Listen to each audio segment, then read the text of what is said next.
Hello, everybody. Happy Friday. Happy Friday. Welcome to The Reason We Learn. I am Deb Philman, your host of this broadcast. Today, I have the wonderful Barbara Marinakis, aka Barboo, back in my studio for another show. We're kind of picking up where we left off. If you missed that show, you can find it on this channel. And it is the childhood adventures of an honest mind. I think it's the childhood adventures of an honest mind. You can also find her at her website, barboo.com, and you can read more about her childhood and listen to an interview with her mom, and it's fantastic.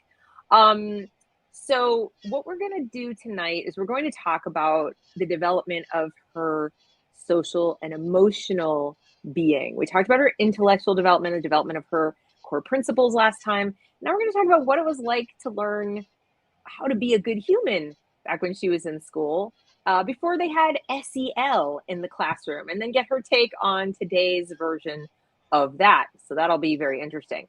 And before we get started, I'd like to ask you please to smash this like button, hit the share to share this with your friends, family, anybody who might be interested in a different perspective on social emotional learning and today's education. And consider subscribing to the channel. I have a goal. I'm trying to hit 10,000 by Christmas. It's quite a lofty goal, but if you could help me out, that would be great. Any support is appreciated. And I'd also like you to take a look at my locals at thereasonwelearn.locals.com. We can have conversations where you will never be censored over there. So, Barboo, welcome back. Thank you for being here. It's great to be here. All right. So last time we talked about how you were put into school, in public school, against your will. You didn't want to be there, and you felt like you were, it sounded to me like you felt like you were ripped off a little bit because you had your big plan about the super brain, right? Yeah. Barbara was going to create a super mind of how she was going to learn all the important things. And and then they put you in school, and that kind of cramped your style, didn't it? Yeah, kindergarten. And back then, of course, it wasn't my parents that were forcing me. It was the law. Right? It was the law. I mean, it's still compulsory, but I think back then, even fewer people homeschooled. And in some states, it was still practically illegal. It's actually easier now than it was then. We were told that only if I had something wrong with me that I couldn't attend school was I allowed to get out of it. Right, exactly. And just so we know how you felt about that as an intellectual being. How did you feel about that emotionally? What was the message to you as a little kid? For those who aren't familiar with Barboo, she remembers being, in the crib. And I'm not exaggerating. She has extremely vivid childhood memories that are backed up and corroborated by her parents and were corroborated by her grandparents. And so she is one of those rare individuals who has an extremely vivid, accurate memory of being a child, which is one of the reasons I so value these conversations, because very often we adults talk about our children and we talk about what they should have and might want and will need and how they feel, but we're not really, even if we ask them, they might not give us an honest answer. So sometimes you want to either remember your own childhood or talk to somebody who does. So that's why I'm kind of exploiting her here. No, I'm kidding. Using this. So how did you feel? What did that tell you about the adults as an emotional being? Well, it told me that they didn't understand what I called the underneath idea of right and wrong and freedom, for one thing, and that was very frightening to me. And I already knew about Nazi Germany and the Soviet Union, and so I knew that in the adult world there were whole countries that didn't understand why freedom was important, which for me was that the mind, my mind, and by extension, all minds, need to keep themselves honest and seek out the whole truth and nothing but the truth about any given issue. And that's something you have to do for yourself. So if you're not free and you're being told what you have to pretend to believe, then knowledge and understanding is undermined. And that's what life is all about, is to keep your mind honest and to pursue knowledge and to create and invent and discover. Right. And you So you knew about these things because your grandparents were very close with you, right? When you were a little kid. yeah, And you used to have in-depth conversations about current events and the world, and you had National Geographic. And I mean, so for yeah. those watching and wondering, how does this kindergartner know about Nazi Germany and the Soviet Union? She was having very adult conversations, weren't you, at an early Yeah, age? You knew these right, things. right. We didn't so much talk about current events. I got that. I would watch the news with my parents sometimes, and I would Mhm. ask questions, but mostly we talked about history. And also, I was very curious about what had happened in my parents' and grandparents' lives before I got here. Right. So, so I would ask them a lot of questions about that, Mhm. and and but the thing is that I also had uh, a particular mental orientation from as far back as I can remember, Mhm. which means even as a little as a baby, Mhm. um, I would look at an object. Many of my memories are me looking at an object, following the outline of the object with my eyes, and then looking at everything within that outline and outlining those things and focusing on them until I felt that they were mine. It was just that feeling that I want to know this thing all the way in every way, and then I'd look at the thing as a whole. That is in several of my memories, That's interesting. including the earliest one. So, and then when it came to ideas, when it came to, I, I was, I had a phrase that I coined when I was 3. I love to go into things and find everything that's in them. Mhm. And in fact, I might have coined it when I was 2. But Mhm. anyhow, I was very aware of this aspect of me. Mhm. So you've got that, and then you've got people giving you input. Right. So you've got a very active mind and adults who are very serious about helping you understand, breaking things down in a way that you can connect it to your real life and what you know, Mhm. um, for real for yourself, so that you can build uh, a ever greater understanding of how things work. Now, when And you sorry, when you were in school, did they tell you, or let me put it a different way, did they ask you, do you recall being asked on any given day how you feel about anything? Like, no, how are you never, feeling, Barbara? How no, are you happy? Are you sad? Are you a girl or a boy? Are no, you no, no. no. Now, do you think you would have appreciated being asked about your feelings by your teachers, or do you think you would have felt it was intrusive? Or Intrusive. none of the above? Okay. I felt the school was intrusive. So, but, So you but, felt like, but yeah, if they had pried into my life, I would. I remember when I didn't even like it when we went to when we were 10, 9 or 10. They had us go to a special presentation about menstruation for the girls, uh-huh. just the girls. And I thought my mom has already taught me about this, and this is very personal, and I don't want them. I don't want to get this from them. I mean, I was that picky about them not getting into my personal life. I did not want them there. So do you think most of your peers, would have agreed with that at minimum? Like, even if you weren't on the same playing field as far as, intellectual integration, do you think most kids were, like, why are we doing this? Like, I don't want to be doing this I right now. I can't honestly say. I don't No know. idea. Okay. No. Well, so what do you think about today where they're asking the kindergartners what gender they are, what pronouns they'd like to No. use?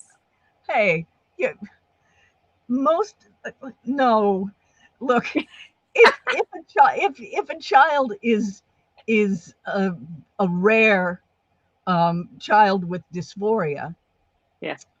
um, If then you're probably going to find it out from the way the child is behaving and things a kid says, and you don't push into that. If a person wants to reveal that about themselves, fine. And then you should talk to the class. If the child gets bullied, Right. you should talk to the class about treating everybody decently. Right. That's really all you need to do, is to say, look, people are different. People have different things in their lives, and all of us have different backgrounds and so forth.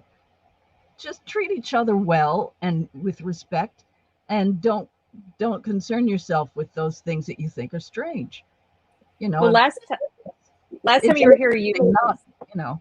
you said that you one of your principles was I have to get get the facts right, or understand what something is before I can know whether what I feel about it is accurate. I'm Yeah, getting the words right. wrong, but it was something Yeah, that's along those essentially lines. it. Sure. Right. Yeah. And so today, what I see schools doing is doing it the other way. So, in other Yeah. words, saying, how do you feel about a thing? Now that's what we need to learn about it. So it's kind of like, well, Yeah. what's your feeling about this situation? And that Mm. somehow tells us facts about it. And what do you think that does to the child? How, remembering back to your childhood mind, Yeah. what would be the message you would have taken from, lead with your feelings? Well, that's that's an evil message. That is just totally, Okay. Okay. Tell, that tell I me, mean, tell me more. no, Why, no. tell me more. The first principle that I put into words in regard to my own discoveries about right and wrong was, you have to know enough to get the right meaning, Right. and you have to get the right meaning to feel the right feeling. Right. Because I had remembered a trauma where, because I had been too young and didn't have words to understand, I had thought my mother had handed me over to a stranger to hurt me. He gave me a vaccination. Big topic right now, eh? Right. Exactly. He gave me a vaccination, and I thought that my mother had given me over to this guy in order to hurt me, just to hurt me. And my whole world just caved right in. At the age of 2, when I remembered that incident in a new context of knowledge, I thought, oh my gosh, that was a shot. And they weren't hurting me just to hurt me. That was to protect me from some bad disease. Right. Right. And so, so that's when I realized, wait a minute, my feelings were wrong, completely wrong. And it was really tragically painful, because I hadn't known enough to get the right meaning. So Well, what that's I feel is yeah. no God. You were very young, and so when you did finally get the right meaning, you got it on your own, and no one had withheld it from you. Right. It was No, just, oh, I learned more. I have more yeah, context. right, Now I understand the right meaning. And it was still a little bit traumatic for you to realize how you'd misconstrued your mom's yeah, behavior. Right. right, Now, what I want the audience to hear there is, imagine you're a kindergartner and you don't know enough to get the right meaning about, let's say, your race or your gender or your position in the world or anything like that, or what's happening in the world or what it means. And you're told the meaning, like what the feeling ought to be, or you're encouraged to feel anger or fear or some of the negative emotions. And now imagine at some point later in your life, happenstance, or you just figure it out, or you read some other way, you learn, you get, enough to get the right meaning, and realize that all those feelings you had for however many years were the wrong ones. yeah, That seems to me like it could be pretty traumatic. yes, yeah. Well, it could shift your whole world depending on what it is that you've been believing. Right. Like if you were believing that you weren't really a girl and you had a bunch of surgeries and so forth, for Yeah. example. Well, that's that is totally traumatic. I Right. mean, the surgeries themselves are kind of traumatic, and then Right. to realize that you got there mistakenly Right. because you misinterpreted what you were feeling and the reality behind it and so forth. That and But that's in those, happening. But that's right. happening. I've seen lots of detransitioners talk about why they thought that they had dysphoria, and then realized later that it was a different problem that they were misinterpreting because they had been so um, so exposed to all the ideas about trans and wanting to fit in or to be part of the there are girls who are groups of girls who are all claiming to be trans in high Right. school. Right. It's just yikes. But when you were in school, there was none of this kind of direct teaching of how to No. feel or character. Like, They didn't talk here's, about it. They didn't they talk about our feelings at all. they didn't talk about your feelings at all, and you No, didn't feel like you missed out, that your teacher should have been talking about your feelings. no, Okay. So what no. were the rules? Like, what were sort of the typical rules when you were in school as far as how to behave in school? I mean, we know you didn't want to be there, and we know Yeah. why that was a problem. But in terms of decorum and behavior towards other people, do you feel like there were some clear expectations set forth that were appropriate, inappropriate? Like, how did they do it? How did they do it in those days? You weren't supposed to hit each other. Okay. And you weren't Sounds supposed to straightforward. steal. You weren't supposed to steal other people's stuff. Okay. And they really didn't say much about saying mean things. I don't I don't remember anybody telling us not to say mean things. And kids did say mean things, and I don't. But the teachers usually didn't hear it. It wasn't within earshot of teachers. So How and did people, you expect to have to deal with it? Like, as a kid, what was your just you were expectation? you were expected to just deal with it. I mean, nobody said anything about that. I mean, except your parents would say, sticks and stones can break your bones, but words can never hurt you. Well, of course, words can hurt you, but you have to think it through, and you come to terms with the fact that some people in the world are just mean. And also, my mom would say, well, um, it, they haven't gone through the same growing up process yet. You're a little ahead. And because I didn't do that stuff, except sometimes in retaliation I would say something nasty in about them being immature or something like that. Right. Which of course that never went over well. But Right. um but you dealt with it, and then you went home and I went home and would talk to my mom about things, and she would help me to sort things out. Right. But it wasn't, you know, that was for me, that was the least of my worries. Of course, Really. I mean, if whoever you are, whether you're a minority or whether you're somebody that gets picked on, you can get picked on for all kinds of things. You can be picked on for being too pretty. You can be picked on for having a cowlick, or you know pimples, or I got made fun of because I had skinny little legs.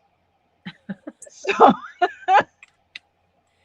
Yeah, I got picked on because I was short, and back in the 70s, there were like three hairstyles that you could have and be cool as a girl. yeah, And if and it wasn't okay to just get the hairstyle that worked with your hair type. You had to either have like the Dorothy Hamill, the Farrah Fawcett, or the like British rock star, which was kind of lots of yeah, shag. It was like a shag, yeah, right? And yeah, my hair didn't really work for any of those, any of them at all. It was really thick and really wavy, and it had a mind of its own and went every which way. yeah, And silly me, decided to get the Dorothy Hamill, but instead of having stick straight hair, which is what you have to have, mine started going in all different directions, and the back of it flipped up like a duck's butt. I couldn't do anything about it.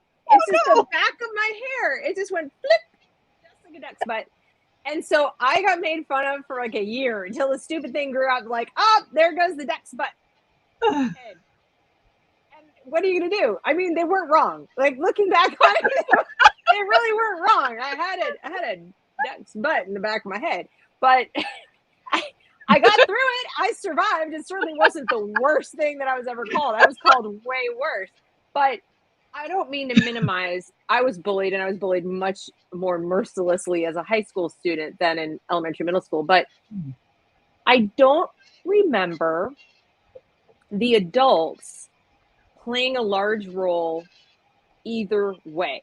So in other words, I don't remember them intervening to protect us from the bullies, and I don't remember them really egging on the bullies or even giving bullies new ideas. It was kind of like the adults were here. They were our teachers, they were our mentors, our coaches, etc. They were like up here in this other plane. And then here we were. And it was a little bit Lord of the Flies chaos. It wasn't always pleasant. But there wasn't a big triangulation going on. It wasn't like, I'm going to run to the adult and they're going to solve my problem.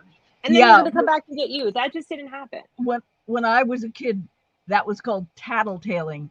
And adults didn't even appreciate a kid who was a tattletale. Right. You know, you go and you can tell your mom or your parents. And, you know. The teachers would also be like, well, what do you want me to do about it? Like, what, you wouldn't. I don't remember having the expectation that anyone would or could do anything about it. And then the second feeling I had when I was getting bullied was, and even if they could, I really wouldn't want them to, because that would double down on, like, then that would give bullies another reason to pick on me, because as you said, now I'm a tattletale and I'm a weakling, and so it was a whole different like ethos. And with social emotional learning now, the argument is we want to head the bullying off at the pass. We want to stop it before it starts. We want to create this wonderful, supportive, nurturing environment where everybody feels safe. And as an adult, I'm like, why? It's a question nobody asks. Like, what is the value of having this everyone should feel safe? Do you think there would have been a way for the adults in charge of your school to make you feel totally safe every day from all possible hurts? No, of course not. And then what do you get if you have a child who has never confronted any kind of nastiness of any kind? Right. And you get out in the world.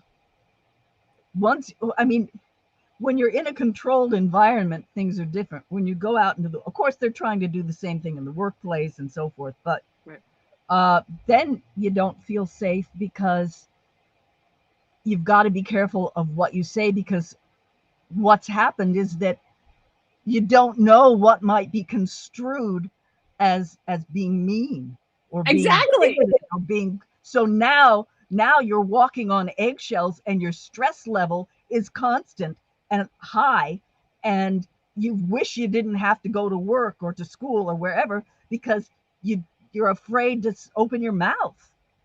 Right. You're afraid to say anything controversial. Right. What do you think that does to the development of character? What's your definition? What's Barbara's definition of character? First of all, let's back up. How do you define character? Well, of course, my first thought is keeping an honest mind, number one.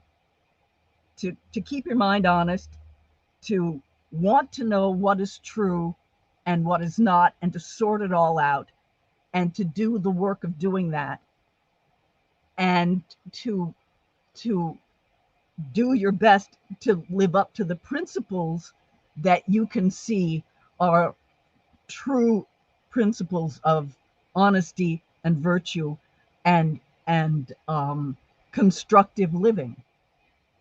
So you are living your life to be the best, most honest, most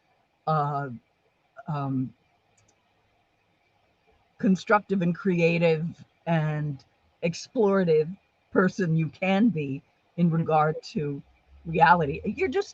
You want to be a benevolent, constructive being, Right. and you take the time and trouble to find out what that entails. And Right. then you live by it. Right. And when you make mistakes, you you wind yourself back and say, Yeah. "Oh my gosh, look what I did." Hmm. That's not going to become a habit. I'm not going to do that anymore. So that's character. That's, and speaking up when you see that something is wrong, that something is not being fair or just, instead of going along with it, pretending it's not there. That's also an important part of character. But that's a little bit more difficult when, if you're in an environment where there's a real price to be paid for being that honest, when people are being punished for it. So Right. you find that there's a question in my mind as to whether, I mean, you really can't expect most people to go that extra step and put themselves on the line in those circumstances. Many of us will do that, but a lot of people won't. And Hmm. we've seen that over and over again in history. Hmm. Well, and in schools, I think it's, as you said, it's this controlled environment. It's organized in such a way, or it's already compulsory. There are Yeah. already so many rules around what you're going to learn, or what they're going to teach you, what you're not allowed to do, and all the different constraints put on you intellectually. And now there's a set of there are a set of constraints about what you may and may not say. And this, I think, when we were young, they were implicit, right? It was kind of golden rule, like, don't be a jerk. We kind of like, don't, if you don't have anything nice to say, don't say it at all. And of course, people would say Yeah. mean things, but you kind of knew who they were and you avoided them and so forth. And I wouldn't go so far as to say that bullying builds character. No, it doesn't. Mhm. But I would say that you learn that reality isn't always what you would wish it to be, and Yeah. that people aren't all going to be like you or like you, like, and so they're Right. going to be different, Yeah. and they may not appreciate who you are, and that isn't necessarily a reflection on you. That might be their problem, kind of thing. So Yeah. it takes a while. It's painful. It's not, I wish kids didn't have to go through it. I think there are other ways to develop character besides that. Yeah. But I do have questions about whether the things that adults are doing to interfere with that process from the outside are Yeah. making a bad situation worse. So Yeah. in other words, if kids are already going to be mean, and kids are going to immature, and kids are, not very courageous about how they either stick up for themselves or others, and adults come in and allow themselves to be this triangulating force, I just wonder if it empowers bullies to be cry bullies. Well, there are new ways to bully, There are right? new ways. Yeah, there are new ways. And New, so, new and approved ways of right. bullying. So So when you were learning this kind of character, that it was, so it started as an intellectual process then for you, that you felt like, see. I think the two things work together. yeah. I mean, it was an emotional and intellectual process, and for me, I mean, so much of what I, first of all, I was a very naturally empathetic child, Hmm.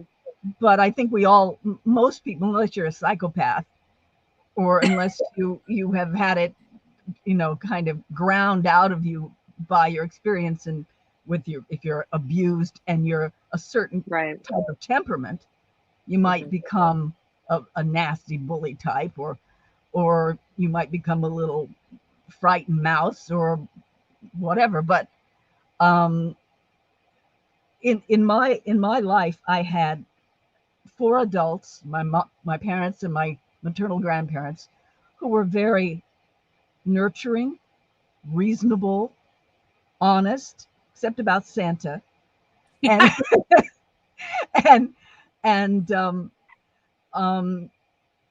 and they were good at breaking things down. They were aware of the fact that I was a new person, and there were a lot of things that I didn't know and didn't have a context for. So if they wanted me to understand something, they broke things down and gave me the context in terms that I could connect with. Right. Like when my grandfather explained to me about slavery in the Old South, I was only 2, but I understood it and I got what it would be like to be someone whose whole life was under the control of someone else who could even kill you or Right. sell you away from your parents, do anything to you they wanted, and the law would not protect you. And I was able to connect with that idea even though I'd never experienced it, because I had enough imagination to be able to do that.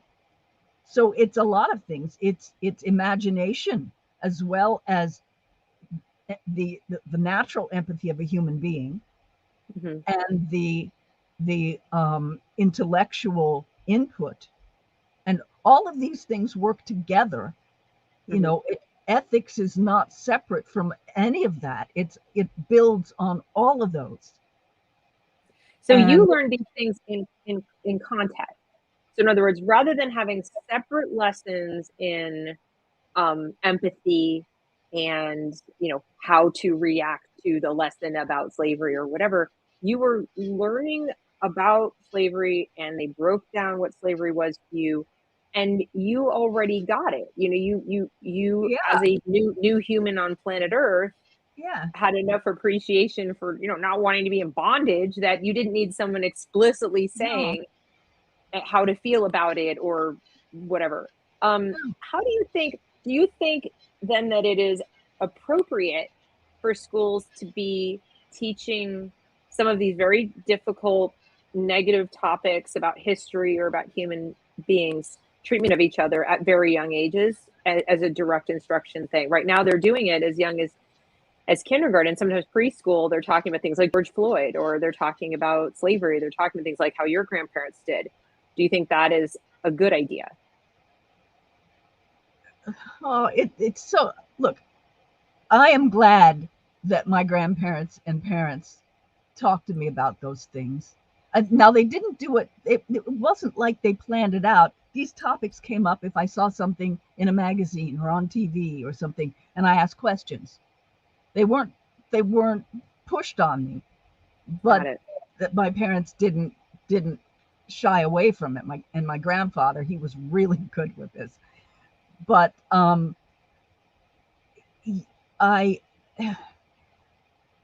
I don't know about other kids because I was a child who would sort things. I was just on a mission to sort things out all the time, and Hmm. so I was always very active minded, Hmm. and it kept going deeper and deeper, and taking apart the levels and the going trying what I called going down to the basement. When you couldn't go any further, I called Right. that going down to the basement. And so I so that's my style of mind anyhow. This So is there was another never this is so, another thing about school though, and trying to teach these things in school. A child, the people who are best able to know how to do this are people who know that individual child well, and know what they're ready for, and know what they can handle. And I was different in that way. I was early.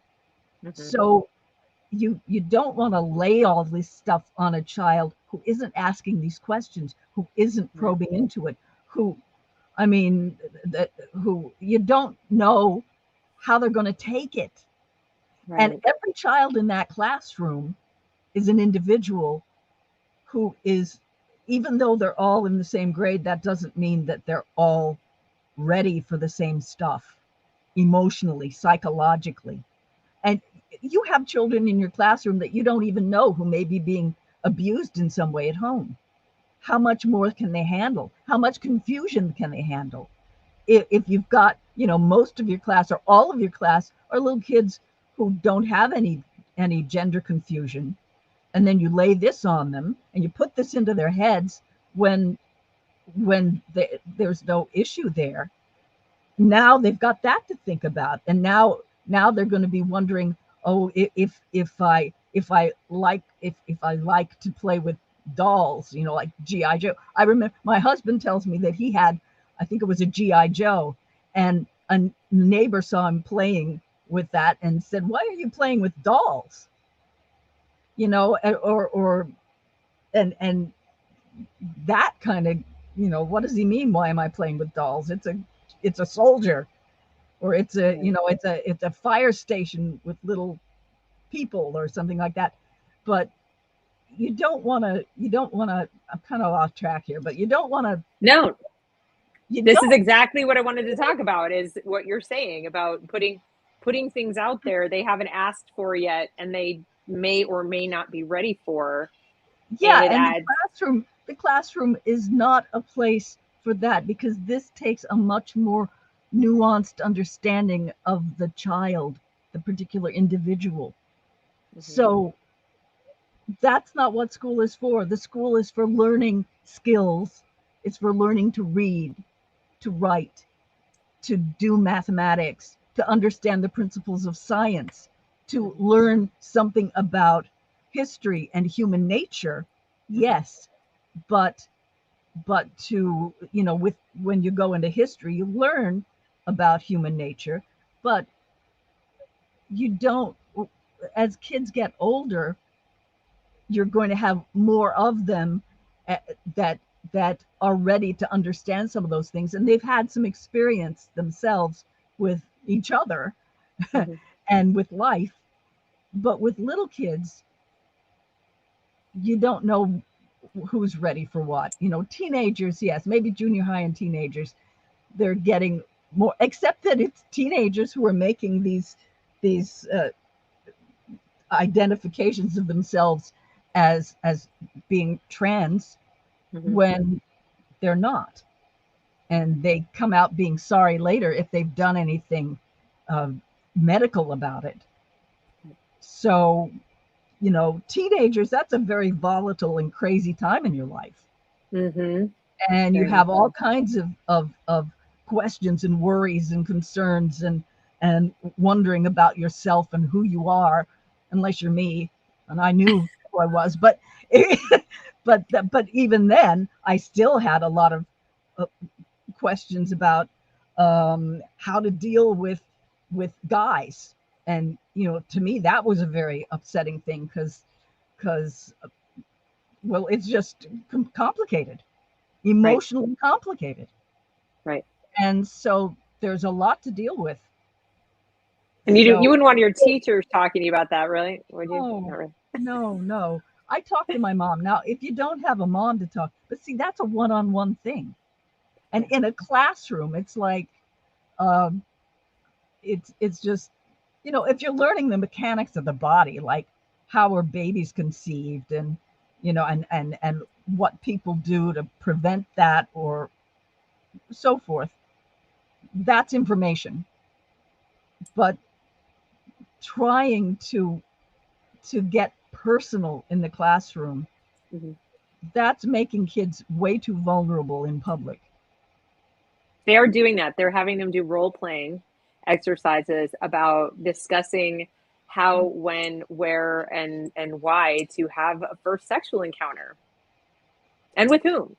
And they're doing the role playing across all different kinds of couples in a classroom full of people. I've seen sample lesson plans, and I just picture myself, I kind of zap myself mentally back to, 14 years of age, 15, 16, whatever, they're doing it in middle and high school, upper middle and high Yeah. school. And I try to picture myself sitting in a classroom where this is going on, or being asked to do this role playing, and I am absolutely horrified. I don't think I would have made it through. I think I would have just wanted a hole to open up underneath me and just fall straight through, because these aren't things I wanted to talk about with my peers, like in public. I just, maybe a best friend privately, or my mom, my mom or dad, not my mom, but my dad or my stepmom or something. And yet they're saying, Barbara, that by doing these activities and having conversations about different people's identities and about empathy and all these things, SEL related, and asking the kids about their feelings towards people of other races and all the feelings stuff, that they're teaching the children to be more tolerant and more understanding of people who are different from them, and that this is how it's done. That the way we teach people to be caring, understanding, empathetic people of character is direct instruction. And I just disagree. So I'm kind of You wondering know what. how you do it. You do it through literature. I agree with that. Yeah. From the time I was, my parents and grandparents read stories to me, and they were kids' stories. Hmm. And then when I was about, I don't know, maybe 3, I had a collection of books. It was children's classics, Mm. and there were also stories like A Christmas Carol, at stories at that level. And they my parents would read to me, and there were very few pictures in it. Most of it had to do with imagination. And the way my adults read to me was that it was it was open for me to ask any questions, and we would go off the track, and we would, questions would branch into questions and discussions. Then we go back to the story, and that's how I like to do it. And they didn't say, "Oh, come on, we've got to keep reading. You're taking too much time or stuff." It was learning happened naturally in the presence of a story. And then what I would do is, when I would go to bed at night, I was not a sleeper. So I would lie in bed for a long time before I fell asleep, and I would do things in my mind to keep myself occupied. So, and sometimes I would think about the story and think about different things in it. Sometimes I would put myself into the story and imagine that. And I was especially fascinated with why people like the ugly stepsisters, or the bad people in the story, why would they go that way? That was a mystery to me that I wanted to solve, because I thought it's really stupid to be like that. Right. And and uh, you know it, it it it tends to end badly, but how would you feel about yourself inside? Yeah. What's going on in their minds that's different from me?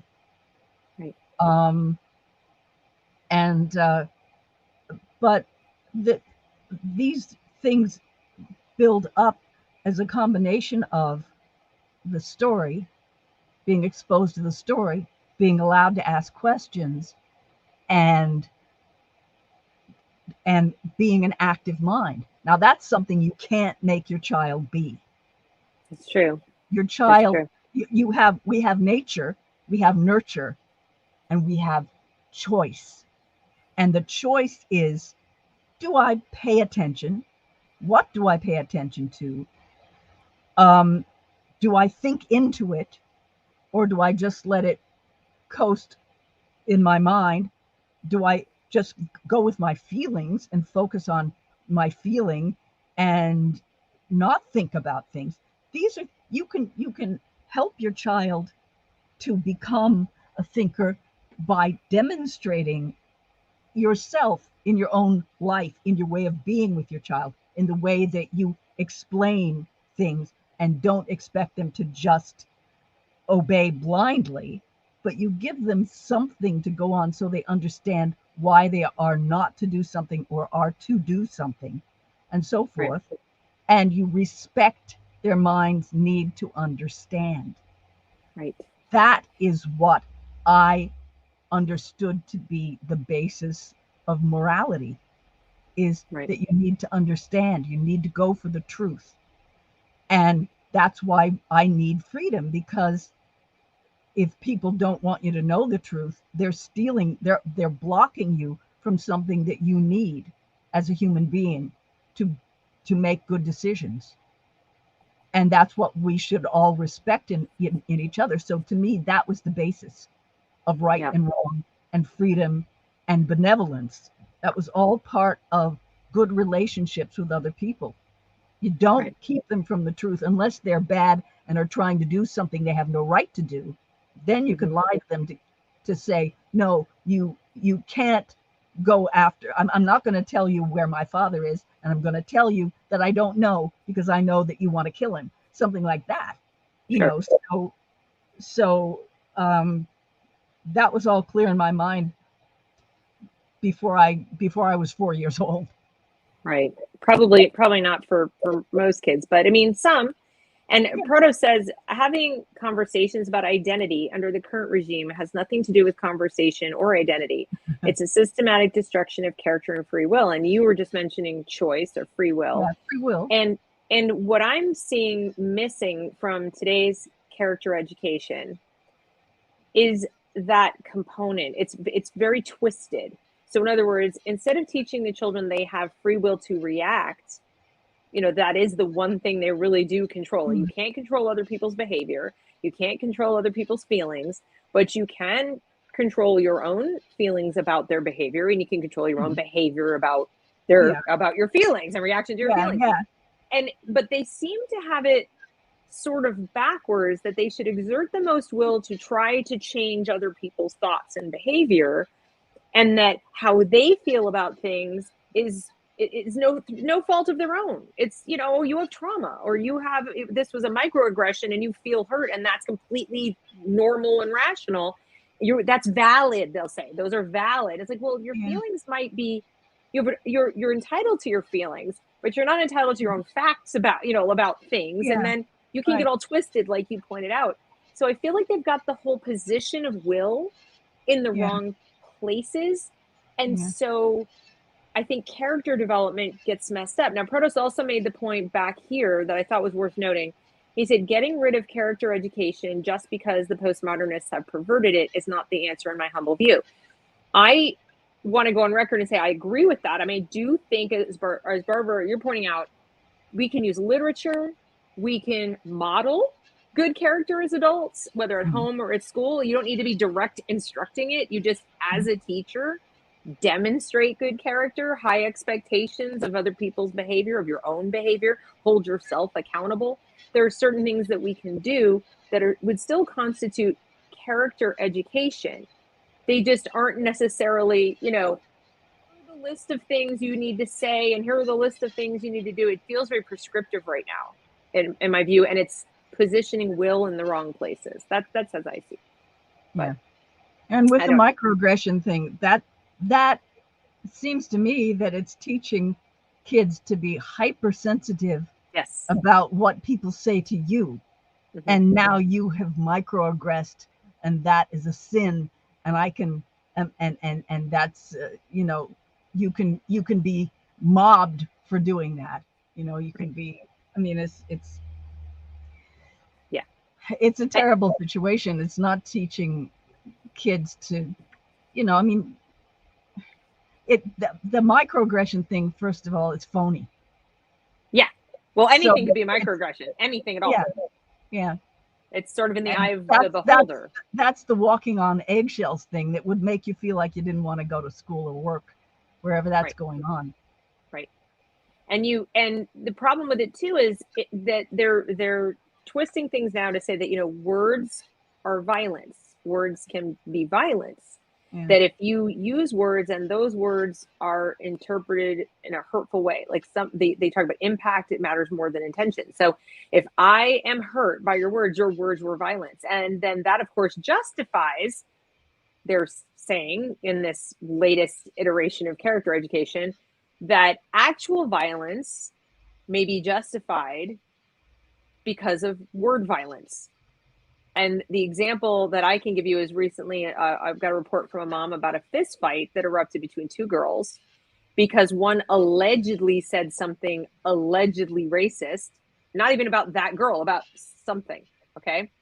Got in a fist fight, and the adults in the building spent the rest of the day searching for witnesses to say what was said. So the fact that the fight had occurred was sort of like, oh, well, naturally, you know, like, well, they were fighting. Well, let's go find out what was said. And that was the investigation.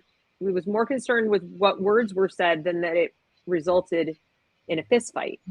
Really, are there words that you justify a fist fight on a school campus? I don't know. Maybe there are, but I struggle to understand why that would be the thrust of the investigation.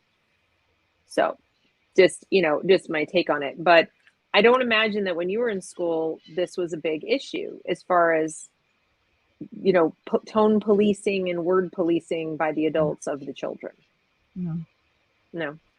Yeah. How about identity? Were you ever spoken to about your identity in school? No, they didn't care about my identity, that's for sure. They didn't care. They didn't care. They weren't saying, "Now, Barbara, you're a woman. Oh, I'm sorry, you are a, you know, what would they actually call you right now? They wouldn't call you a woman. They might call you. They'd ask you first, "Are you a You're girl?" you're a little girl that might become a little boy if But you want, if you but feel like it. And I mean, I just, but are they weren't asking you to find yourself on the oppression matrix and figure out yeah, how oppressed you were. Were yeah. you ever? Did any of your teachers ever use the term oppressed or oppressor or anything in relation to you? No, of course not. This is 1960s. No. No, I mean, but you didn't grow up to be a horrible person, Barbara. We were being told that Oh, I don't know. without, The woke people might think I'm a horrible person. okay, maybe, but I my point is, of course, I'm being tongue in cheek here, but the argument for these things is that without them, our children will be little monsters. That surely they will, there's no possible other way they will learn how to be decent human beings and treat each other with respect and be understanding that other people aren't growing up exactly as they are, that they come from different backgrounds. So they'll be racist, they'll be homophobic, they'll be all kinds of bad things unless the teachers intervene. That suggests that everybody before this generation who has not had SEL are monsters. I No. know I am. I mean, I can't speak for you. I mean, they keep me locked up at night. That I'm not actually allowed out because I turn into some kind of strange werewolf creature. I mean, obviously that's a given, but yet we talk about the greatest generation. So it's like on one hand, there is this concept. Maybe they don't teach that anymore. Maybe the students have never heard that term. It just occurred to me, maybe they don't know that there ever were any good people in America. I'm beginning to wonder because we were talking about the greatest generation. They were so great, right? They they Yeah. they they beat back the Nazis, the fascists. And now I feel like to hear these teachers and administrators tell it, if we do not constantly keep tabs on these children's every emotion, they will either turn into psychopaths or suicide victims. Like there's no in between.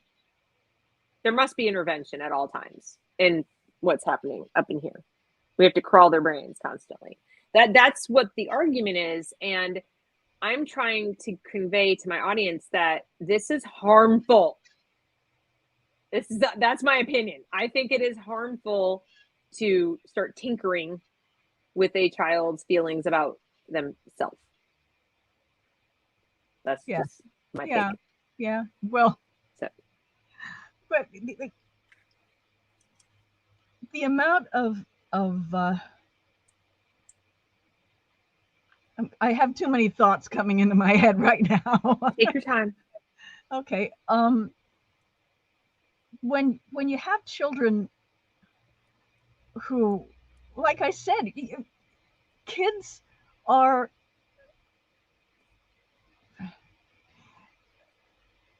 teachers vary in the perceptiveness. I had some perceptive teachers who understood me. I also had teachers who saw me as the opposite from what I was. My kindergarten teacher told my mother when she had the parent teacher conference toward the end of the year, she said, when Barbara started in the kindergarten, she was exceptionally immature. She cried so much on that first day, and she was, very, very, and she took a little time to adjust. But then once she adjusted, she was, she just like shot ahead. Um, no, the reason I was crying that first day was because I was exceptionally mentally advanced, and I saw the compulsion in compulsory school as being an attack on individual liberty and America's freedom. And I thought it was a very bad sign that portended uh, a loss of more and more freedom in the future. That was my own idea. I wasn't taught that. I saw that for myself, that Mm-hmm. if adults don't understand the underneath idea of right and wrong and freedom, and why we need freedom and why we need to not cross that line, then we won't keep our liberty. We are teaching through actions, through the actions of the state in education, Mm-hmm. that we that how to submit to the government and what Right. they think is best for you instead of what you know is best for you. And Right. so that's not liberty, and that's at the very root of what liberty is and why it's important. Right. I saw that at kindergarten age. A lot of adults never see it. But I was in kindergarten, I was crying on the first day of school because of that. And that's why I was crying so hard and couldn't stop and was Right. going into paroxysms of couldn't breathe and stuff. And then, of course, I guess I don't know what the first few days or weeks were like. I don't have a lot of memory of that, but I was probably kind of sullen. I probably didn't engage and so forth. And the teacher, in her context of knowledge about kids at that age, thought that that meant that I was immature. And it was just the opposite. Um, I love what you said, and actually, I'm so grateful because your wonderful husband is documenting this, so I don't have to remember. He says, if adults don't understand the underneath ideas of freedom, we are teaching how to submit. Yes, that is so perfect. And I also like what you said about how some teachers were perceptive and some got it absolutely wrong. They were Yeah. just 180 degrees from right. And that has been my concern from the beginning. When I first heard about social emotional learning lessons and how they were going to be serving the children to identify at-risk children, and they were going to use these to screen. They say they're screening the kids. And then they're going to provide supports, which means a psychologist in the school is going to helpfully come along and, try to help them. All I could think, looking at the questionnaires and looking at this whole approach, is there will be children who otherwise might have just dealt with whatever they were dealing with that day, or gone home and talked to their parents or talked to a friend and whatever, who may be misunderstood, misinterpreted, misdiagnosed, mislabeled, you name it. They're just, you can't accurately use, let's say, a fill in the blank questionnaire, which is also being used to data mine our children, by the way. You can't use these to identify real mental illness in the students in your school. Like, Yeah. that's just not even how it's done. And to your point, even from our last show, there are kids who come to school and the stress they're feeling is because of school. In other words, if they were home, Yeah. they wouldn't be answering your Right. questionnaire. They're not a depressed person. They're like, I don't want to be here right now in this Yeah. place, okay? Right. Or I don't like you, teacher. You stress me out. But the questions don't ask that, do they? How are you feeling? It's like a snapshot of the feeling, and then they're extrapolating. And I'm concerned they're going to get it wrong more often than not. I think bad therapy is worse than none, and that school isn't therapy. It's not supposed to be a therapeutic experience. They're not trained for that. And No. it's not a great thing for kids anyway. Let me tell you, some people who are trained for it suck and make things worse. Oh, exactly. I can tell you a story about the psychologist that I went to in college, but I won't. Right. But that opens up too many things I'd rather not discuss. Yeah. But some people just are. There are three teachers that, if my second grade, my fourth grade, my fifth grade teacher, I can say that they would probably, at least about me, I don't know about other kids, but they saw me as well as they could without knowing the details and without knowing what nobody back then knew about me. Then but see, those three teachers, I'm pretty sure that they would have rejected SEL. They would have said, if I have to do this, I'm leaving because this is not appropriate.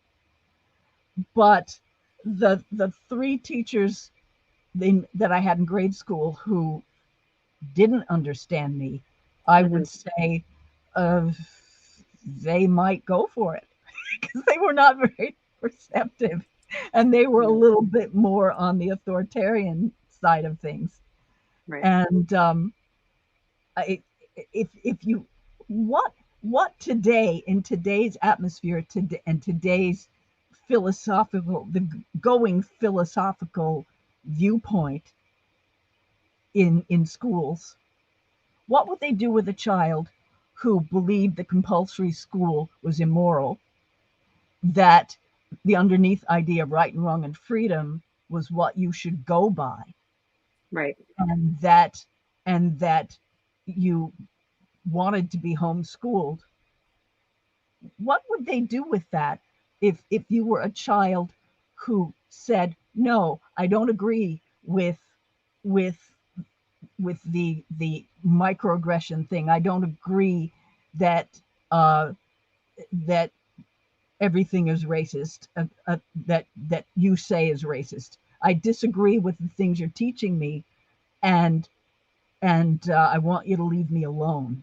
What would they do with that? Would they consider that to be normal, healthy, right? Or would they decide that I needed psychotherapy of some kind, that I needed to come into them twice a week and be straightened out?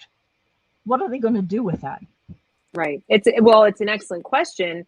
And it sort of brings me to the topic of boundaries. So one of the things you talk about freedom, and in our last show, you talked a lot about the importance of freedom and how, in order to, it kind of feeds off itself. In order to have an honest mind and continue to have an honest mind throughout your life, you have to be free. A free person is more inclined to find new and different ways to lie and dissemble and so forth, because it's about survival after a point, right? Yeah. But when you're free, you have the luxury of more of a luxury of having an honest mind. And when you have an honest mind, that's more likely to perpetuate your own individual freedom, because you're not going to do things irrationally or do things dishonestly that could put your freedom in jeopardy. So it's a really crucial component of maintaining individual liberty. So when I think about boundaries, I think personal boundaries, I think for a child to be able to do that for him or herself throughout their life. Okay. I know for my kids is what I want for them. We adults, I would hope, would teach them about personal boundaries, how to figure out what they are, because first, when you're really young, you don't know that you already have some, right? Most little kids, total stranger comes up and wants to touch them in some way, give me a hug, little kid. Most kids, sort of almost reflexively, they kind of go like this, even if it's like a distant cousin or something, they're like, I don't know you, they're hiding behind mom's legs or whatever. It's sort of a natural boundary that people have, right? And then as you get older, you have others. I'm not telling you my last name and my address and my phone number. I just kind of instinctively don't want to do that, right? And so parents and other teachers and caregivers, I would have hoped, would help kids identify boundaries they naturally have, teach them how important it is to develop their own additional boundaries, that this is healthy, that this will help them maintain that honesty of mind and their curiosity and all things, so that they don't get sort of sucked into the mob or sucked into groupthink. You have to have emotional boundaries, intellectual boundaries, and that part of any character education would have a discussion about individual personal boundaries. And what I'm seeing instead is SEL that goes out of its way not only not to discuss any of those, but to violate them every single day. You have teachers, so how are you feeling? How are you feeling? Tell me how you're feeling. Fill out this questionnaire about how you're feeling. You don't even have the respect from these adults to not talk about your feelings. It's a fundamental boundary of, I don't want to tell you how I'm feeling right now. How about it? Can I say no? And if you can't say no, or you're pressured into not saying no, or you're pressured into, having an open discussion about things, let's have a circle, let's discuss our feelings. The message clearly is, sharing is caring. And if you don't share, then you're not a caring person. And, forget being private. Everything has to be out in the open. And I feel like that's a violation. I just happened to think of something. Yeah. I remember reading about one of the top Nazis, I forget which one it was, in the Third Reich, had said something about there was no such thing as a private person in Nazi Germany anymore. Yes, that's true.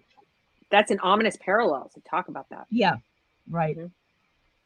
Mm-hmm. And so if you want to create a totalitarian government, that's what one of the things you have to go for, is to eliminate as much privacy as possible, and make people, at least make them afraid to admit to believing things or feeling things that they're not supposed to believe or feel. And or just think of 1984, the Orwell's novel. Mm-hmm. Even there, they had cameras everywhere. That would never happen. Right. You have a camera in your apartment, and everything you say and everything you do is taken in by the state. Mm-hmm. So they can watch you at any time. They can look at what you've been doing at any time. Whether it's intentional or whether it's not, it doesn't matter. We are setting ourselves up for a totalitarian state. Right. And we are psychologically and in other ways, and that's not surprising to people who have been paying attention to liberty for decades. We've been seeing this coming and building over decades. There are some people who seem to be, I've seen a lot of people who seem to be very surprised at where we are now, and other people who are still in denial. They just won't see it or can't see it. And they don't, when you say things like this and you explain very logically how being able to be a private person and keep certain things to yourself and maintain personal boundaries with the state, like the teachers are the state, the school is the state, okay, that this is an important component of remaining free. And when we're not allowed to do it, we're compromising our liberty. What I'm noticing today is people going, oh, come on. What? You're just so paranoid. Don't be ridiculous. Here's the thing. Well, first of all, we all know that it can happen, that it's happened in other countries. Yeah. We know about Germany. We know about Russia. We know about communist China and Cuba and a whole lot of places where this has happened. How does it happen in a country that has a background, a foundation of believing in liberty? Well, you have to do it gradually. But I'm not even saying that it's intentional, that it was intentional. It doesn't matter whether it was or not, because if you don't understand the principles that keep us free and allow us to keep our minds honest and to communicate honestly with each other and to hash out information and to try to find the truth together, then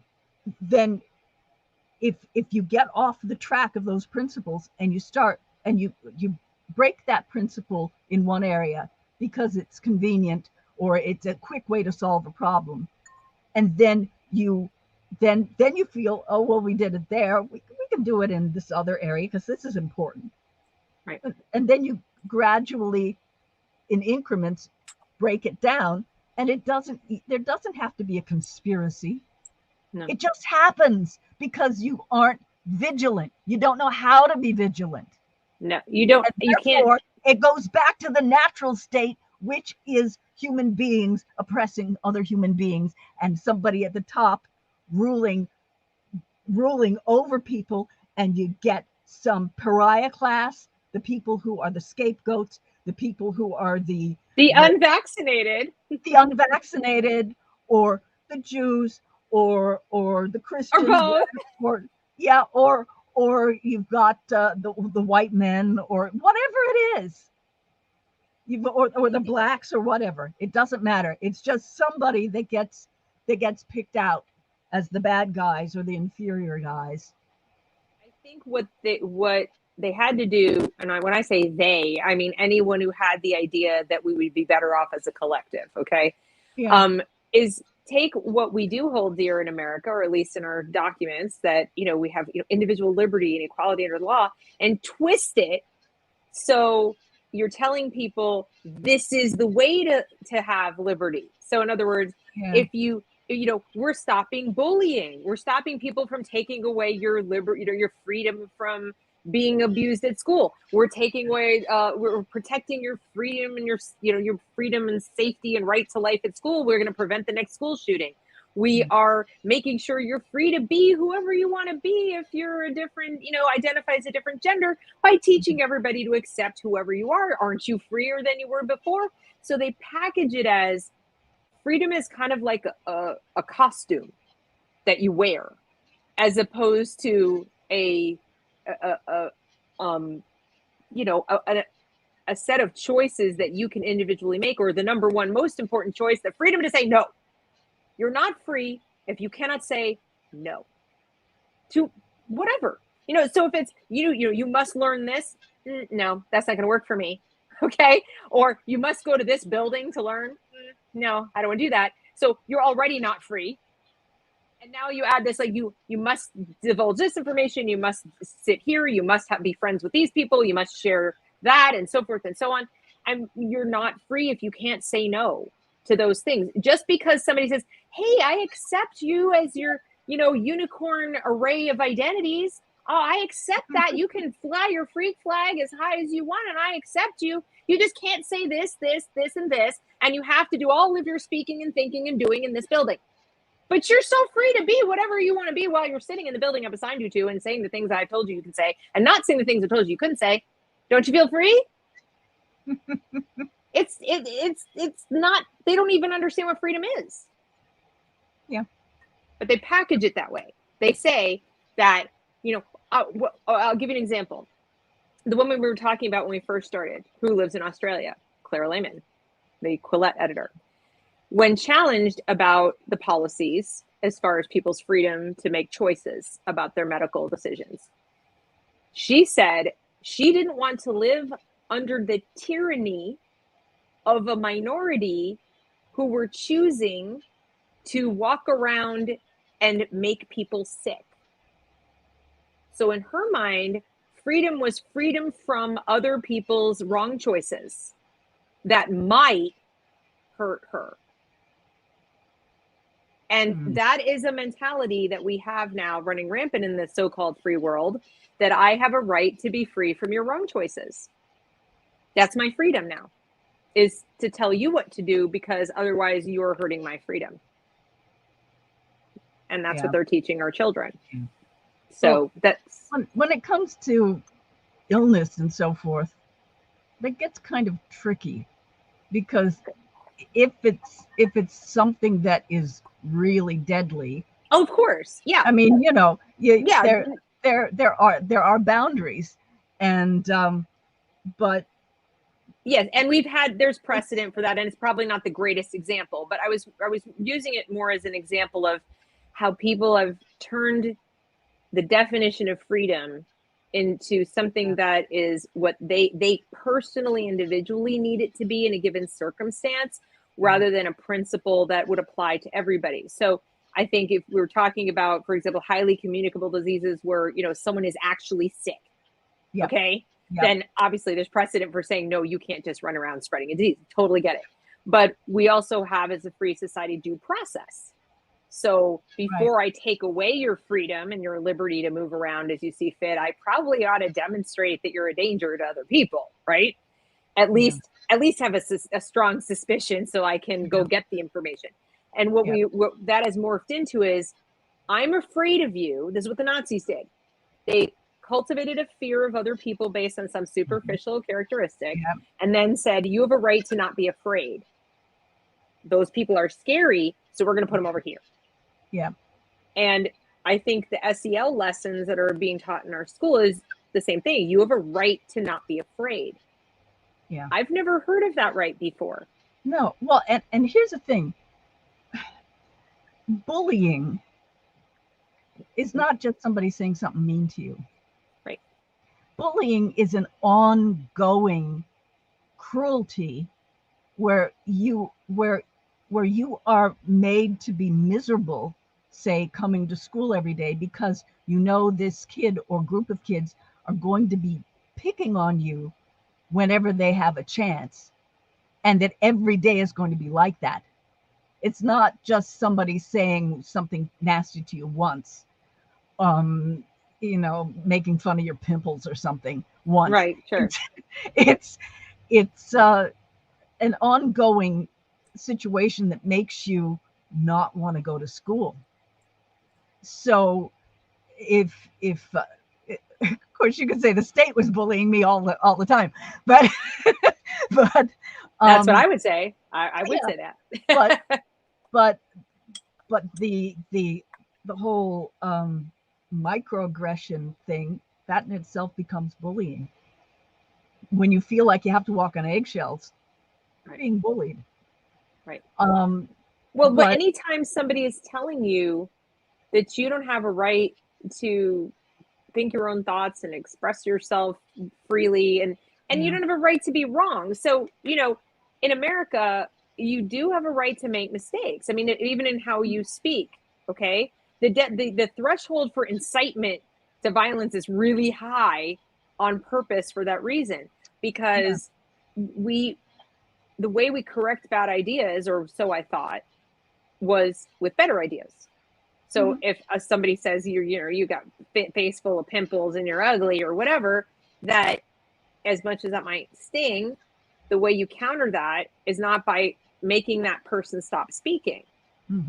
It's, you can either say something, you can do something, you can walk away. And I do think we could teach kids, and I think we used to with the sticks and stones lesson, we could teach a version of social emotional learning that empowered children to develop and strengthen their own personal boundaries, their own inner reserves of, self-confidence, just reading literature, heroic stories about people who triumphed over adversity. Maybe they could see themselves in that and, have kind of a role model kind of character, rather than having a beaten over their head in literal terms, model it in that way. And I think we could show them how to deal with those situations themselves without involving adults, without involving anybody else. And I think teachers could be instrumental in helping kids, figure those things out. I just don't think that's what they're doing.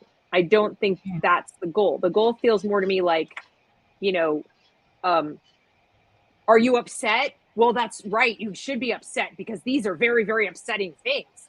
Let's swim around in our upset for a while. Yeah. Well, the best thing would be to have some stories that show kids who are being bullied and how they successfully handle it, how they think about it. Maybe talking to a parent or grandparent or neighbor or somebody who gives them some good advice. But show how they get through that.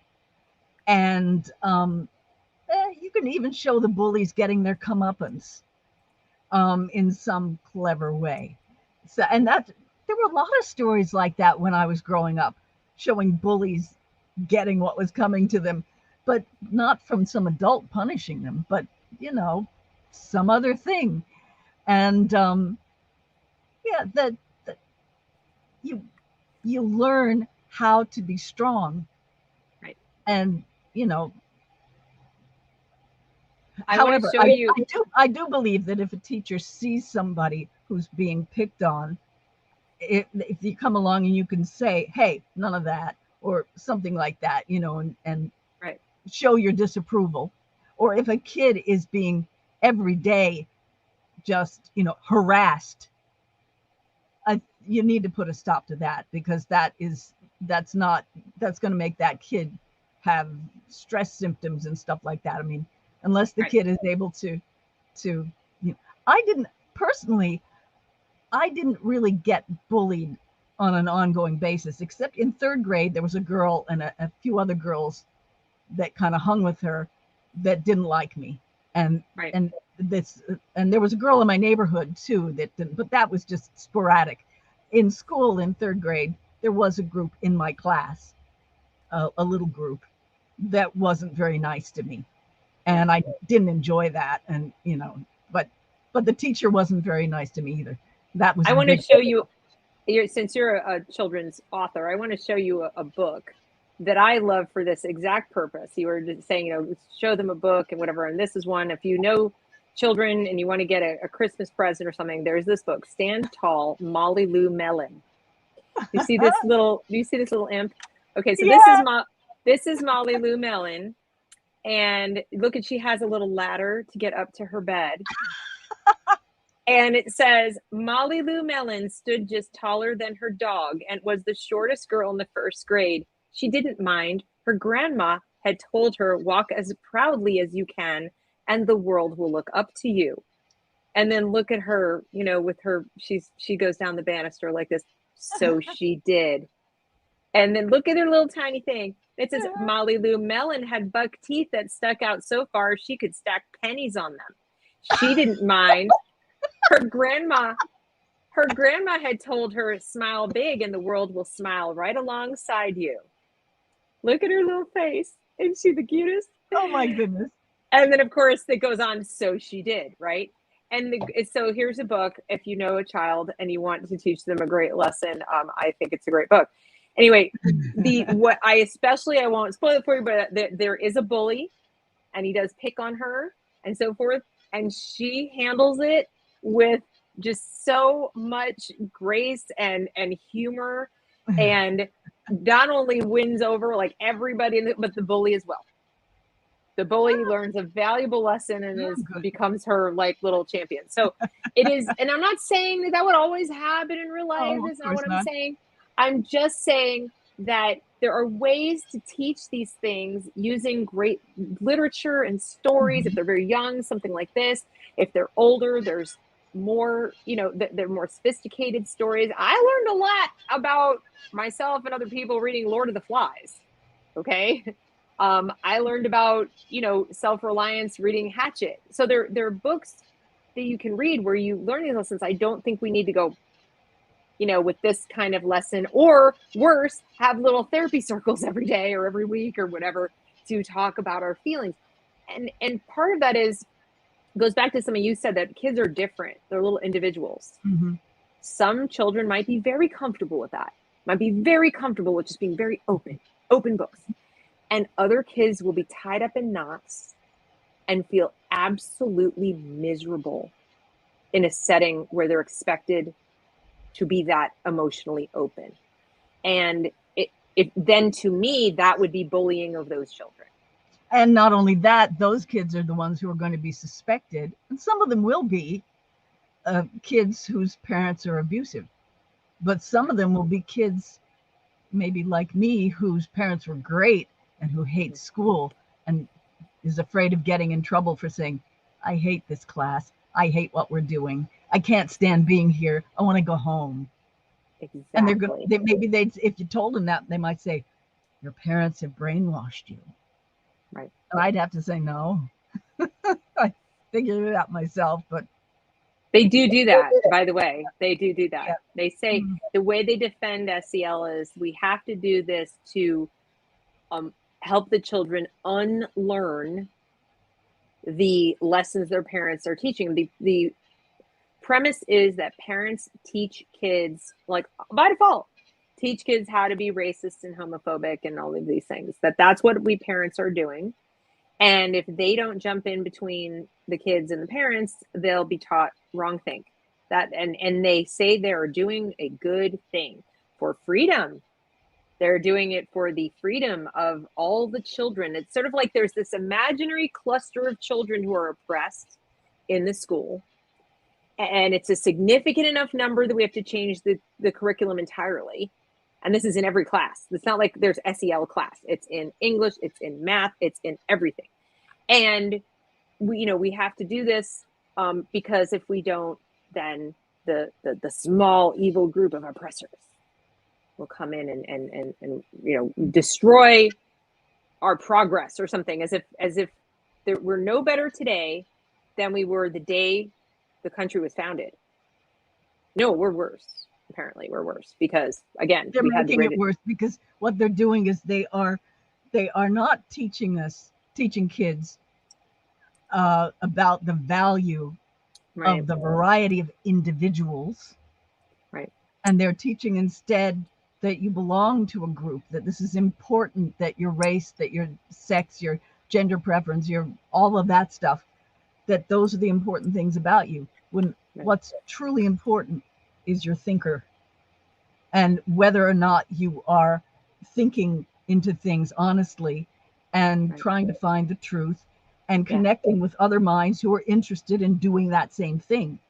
That's right. the real difference between people, is the people who are dedicated for their own sake, for their mind's sake, to try to understand the world as clearly and truly as they can, which is an ongoing job, Without a doubt. versus the people who just want to grab onto some idea, some set of ideas, and then never ever ever question again, and then everybody else is on the outside.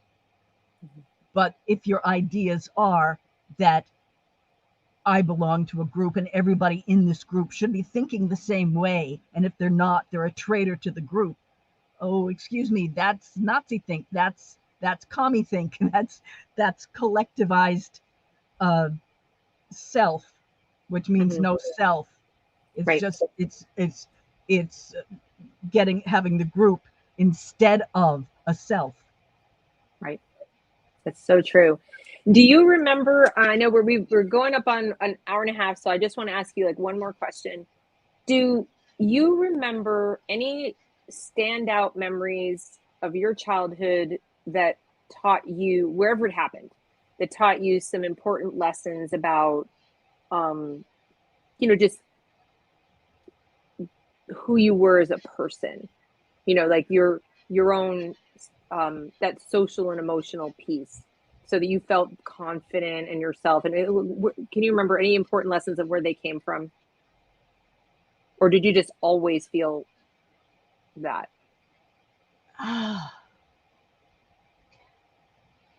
You know what I want to talk about? It's a situation where I did something that was bad, and I didn't tell anybody about it, and I didn't tell my mom until I was in grade school, until I was older, maybe, I don't know, 9 or 10. But it was something I was ashamed of, but I took myself in hand and I talked to myself, and it was this.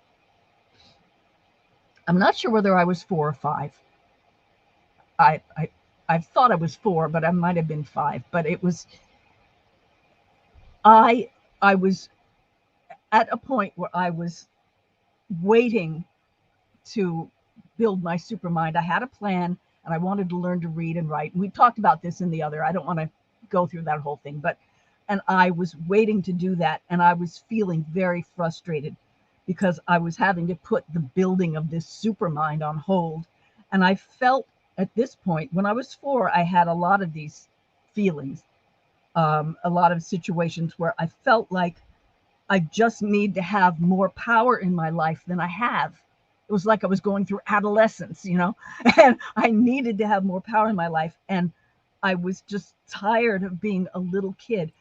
And I had wanted to get a piano because I thought I just had the sense that if I fooled around with it enough, I would be able to learn to just play whatever I thought of, which my neighbor told me you can't do.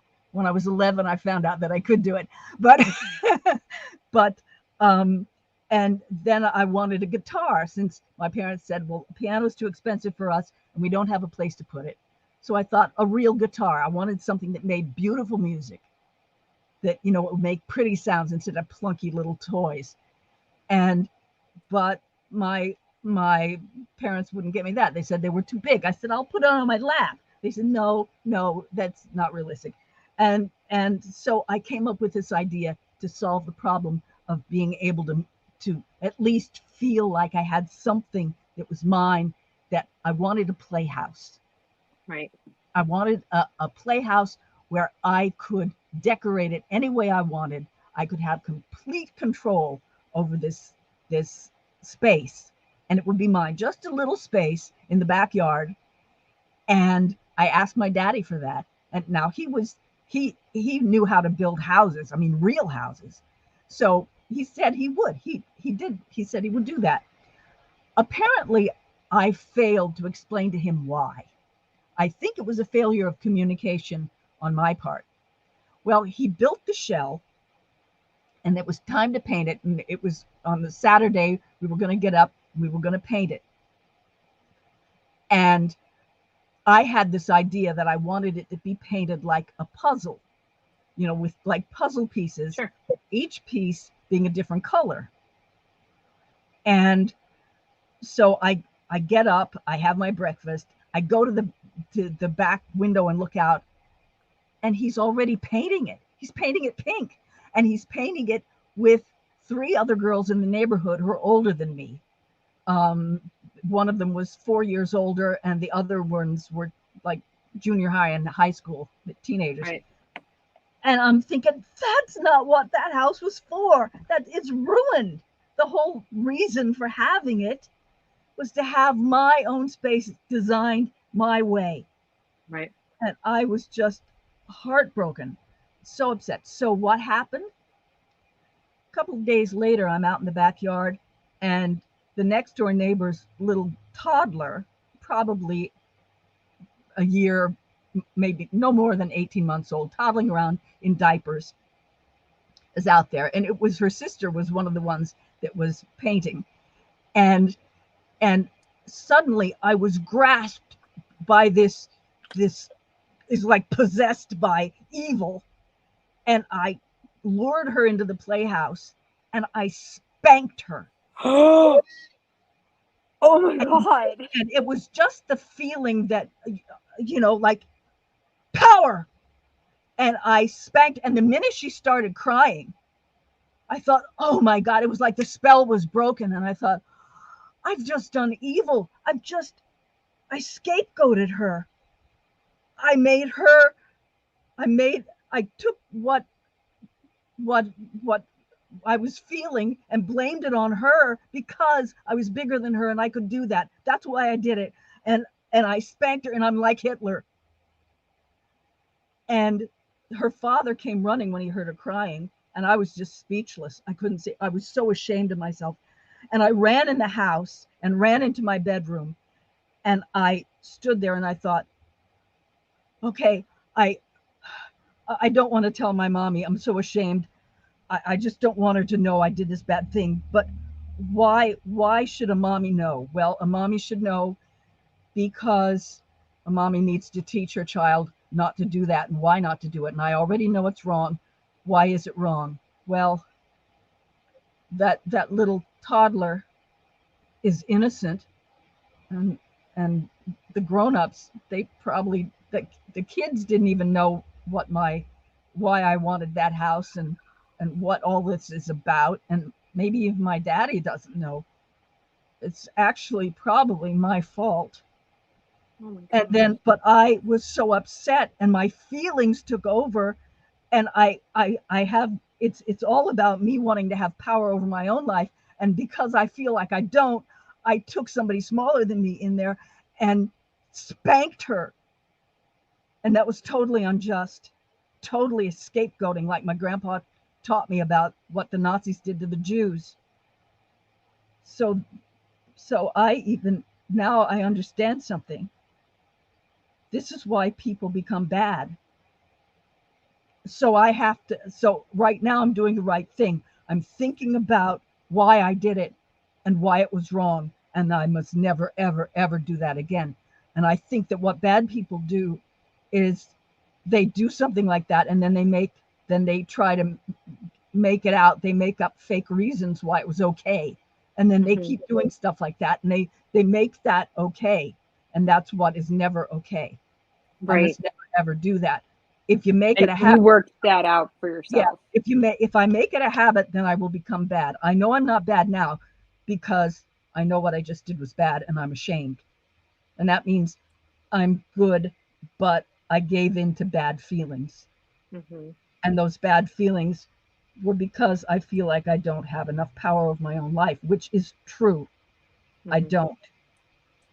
Mm-hmm.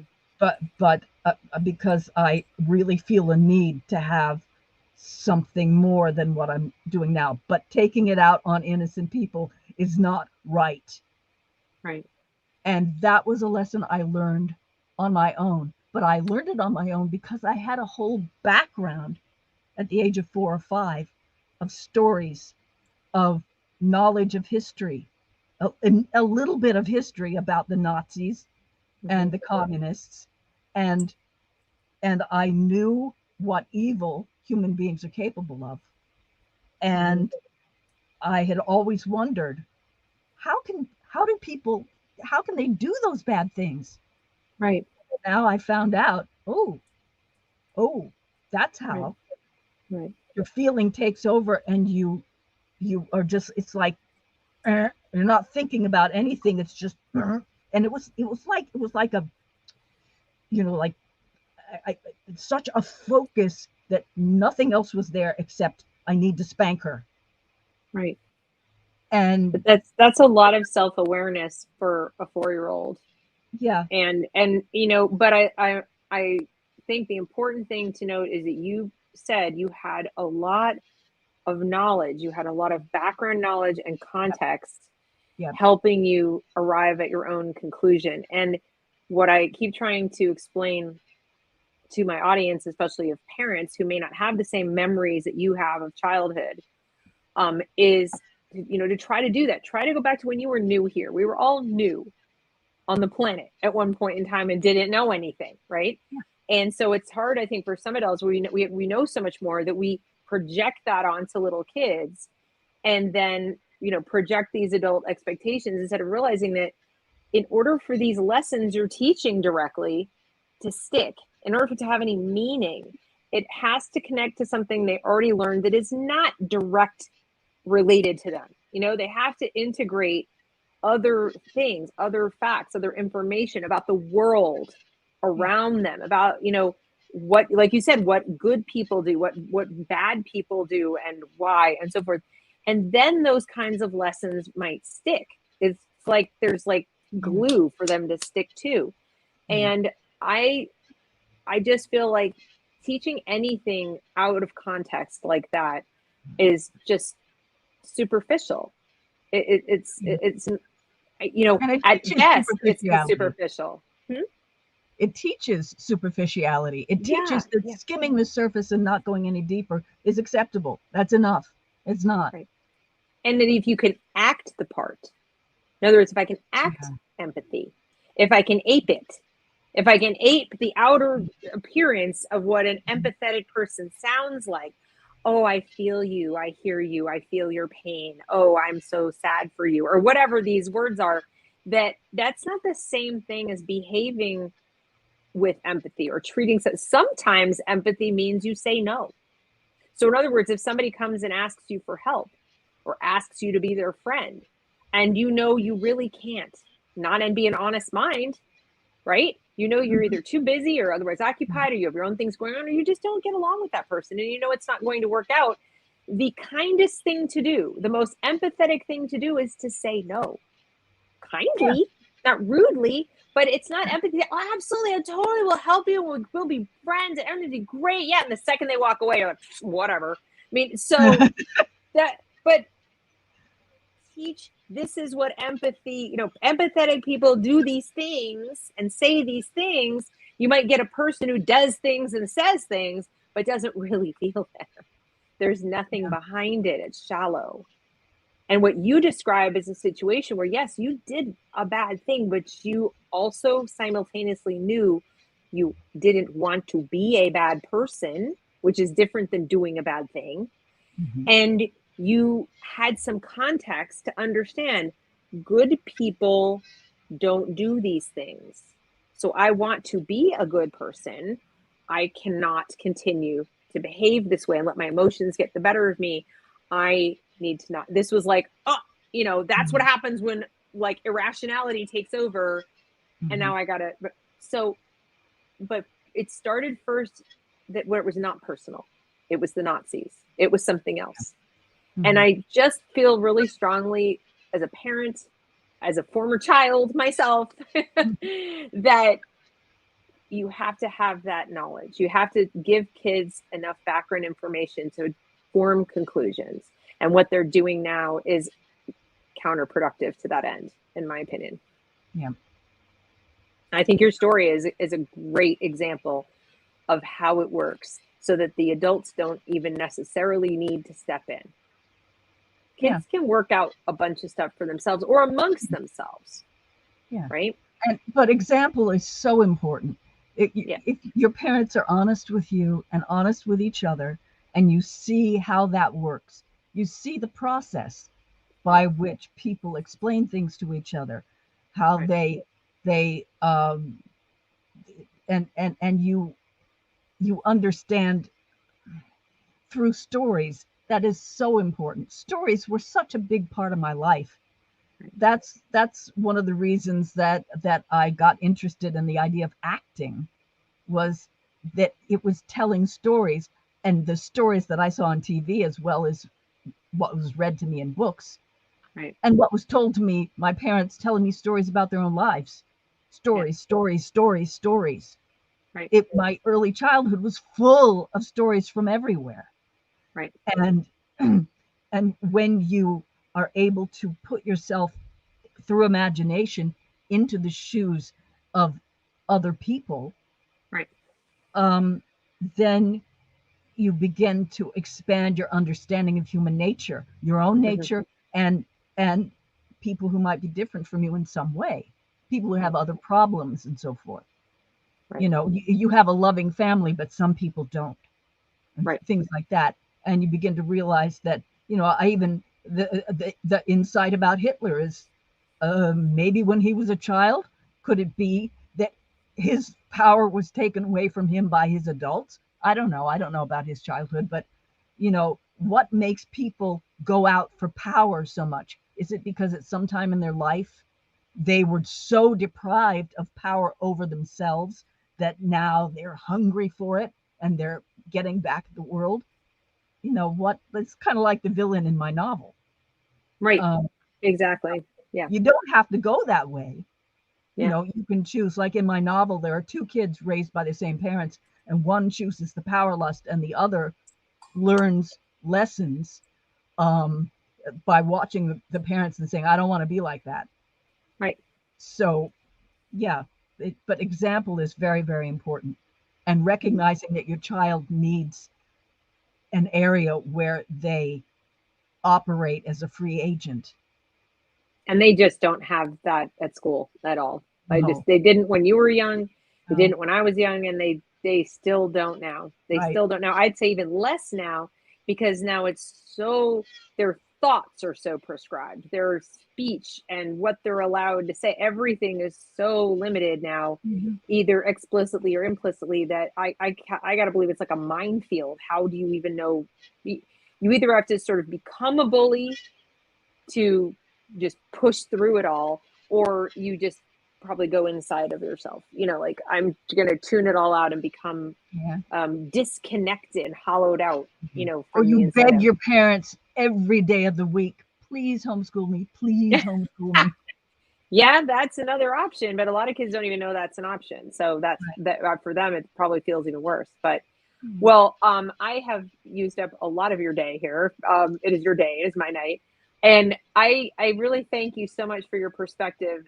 It probably sounds very strange to you, even given that you didn't like your school experience. You probably think about what they're doing now with social emotional learning and think, oh my God, like, I'm so glad I'm not in school, right?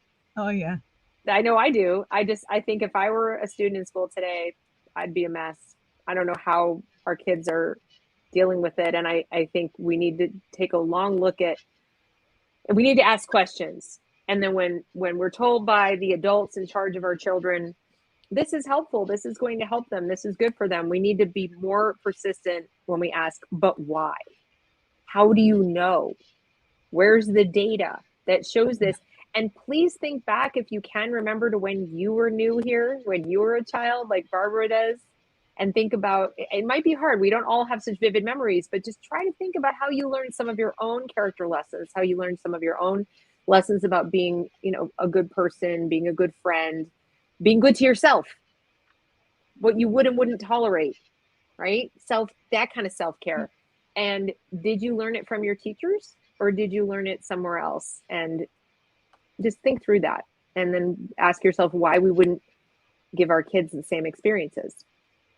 I mean, if they were decent. If they weren't decent, then why weren't they, and so forth. But thank you all for coming, and thank you for spending this time with me. Please all check out Barbara's site, and you can learn so much more about her and her wonderful, fascinating childhood at barboo.com. And you can check out our other conversation that we had with each other, which was great as well. And that's it. Signing off for today. Everybody have a great weekend.